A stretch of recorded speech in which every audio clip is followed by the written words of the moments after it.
Ladies and gentleman, ರಾಜ್ಯ ರಾಜಕಾರಣದಲ್ಲಿ ಹಳೆಯ ದೋಸ್ತಿಗಳಾದಂತಹ ಎಚ್ ಡಿ ಕುಮಾರಸ್ವಾಮಿ ಮತ್ತು ಜಮೀರ್ ಅಹಮದ್ ಖಾನ್ ನಡುವಿನ ಕುಸ್ತಿ ಮತ್ತೆ ಮತ್ತೆ ಮುನ್ನೆಲೆಗೆ ಬರ್ತಾ ಇದೆ.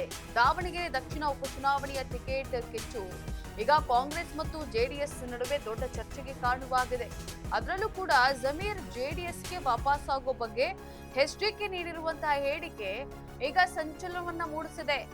ವೀಕ್ಷಕರೇ, ಈ ಕುರಿತ ಅಪ್ಡೇಟ್ಸ್ ಅನ್ನ ನೀಡ್ತಾ ಹೋಗ್ತೀನಿ. ನೆಲ ಜಲ ಭಾಷೆಗಾಗಿ ಪ್ರಾಮಾಣಿಕ ಪತ್ರಿಕೋದ್ಯಮ. ನೀವು ನೋಡ್ತಾ ಇದ್ದೀರಾ ಫೋಕಸ್ ಟಿವಿ. ನಾನು ಪವಿತ್ರ.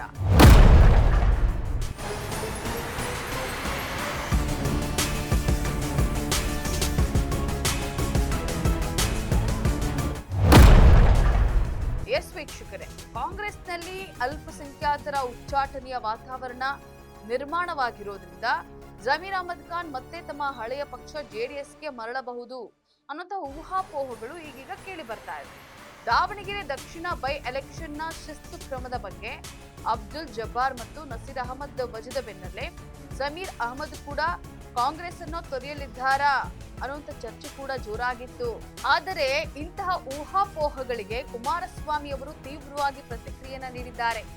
ಅಧಿಕಾರಕ್ಕಾಗಿ ಅಂತಹ ಜನರನ್ನ ಸೇರಿಸಿಕೊಳ್ಳುವಂತಹ ಅವಶ್ಯಕತೆ ನಮಗಿಲ್ಲ. ಆ ವಿಷಯವನ್ನ ದಯವಿಟ್ಟು ನನ್ನ ಮುಂದೆ ಎತ್ತಬೇಡಿ.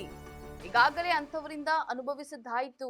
ರಾಜಕೀಯ ಲಾಭಕ್ಕಾಗಿ ನಾನು ಇಂತಹ ಕೆಲಸಕ್ಕೆ ಕೈ ಹಾಕೋದಿಲ್ಲ.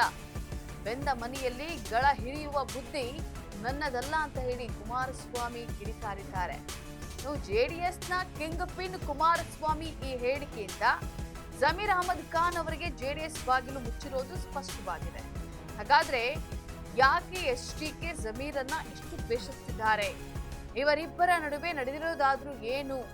ಇಷ್ಟು ದೊಡ್ಡ ಕಂದಕ ನಿರ್ಮಾಣವಾಗುವುದಕ್ಕೆ ಕಾರಣ ಯಾರು ಅನ್ನುವಂಥ ಪ್ರಶ್ನೆಗಳ ಜೊತೆಗೆ ಜೆಡಿಎಸ್ಗೆ ಅಲ್ಪಸಂಖ್ಯಾತ ನಾಯಕರ ಮತ್ತು ಮತದಾರರ ಅವಶ್ಯಕತೆ ಈಗ ಹೆಚ್ಚಾಗಿದೆ.